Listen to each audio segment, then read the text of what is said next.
राधे राधे मित्रों, कैसे हैं आप? आशा करते हैं आप लोग स्वस्थ होंगे और अपनों में मस्त होंगे।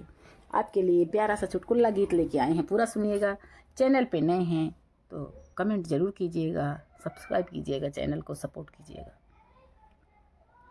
अरे दुई तल्ला के ऊपर गोरिया माजे बरतनवा, दुई तल्ला के ऊपर गोरिया माजे बरतनवा, माजे बरतनवा हो माजे बरतनवा, दुई तल्ला के ऊपर गोरिया माजे बरतनवा, दुई तल्ला के ऊपर गोरिया माजे बरतनवा, काहे नहीं लई जाता मुरा हवा गवनवा, काहे नाही लई जात्या मुरा हवा गवनवा, दुई तल्ला के ऊपर गोरिया माजे बरतनवा, दुई तल्ला के ऊपर गोरिया माजे बरतनवा।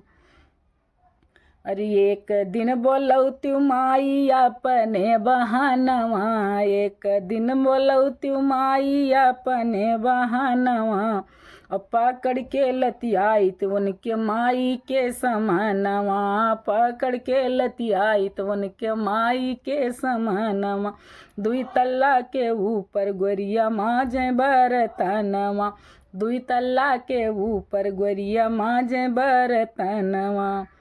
अरे एक दिन बोलौती भौजी अपने बहनवा, एक दिन बोलौती भौजी अपने बहनवा, पकड़ के लतियाई तो उनकी बहनी के समानवा, पकड़ के लतियाई तो उनकी बहनी के समानवा, दुई तल्ला के ऊपर गोरिया माजे बरतनवा, दुई तल्ला के ऊपर गोरिया माजे बरतनवा।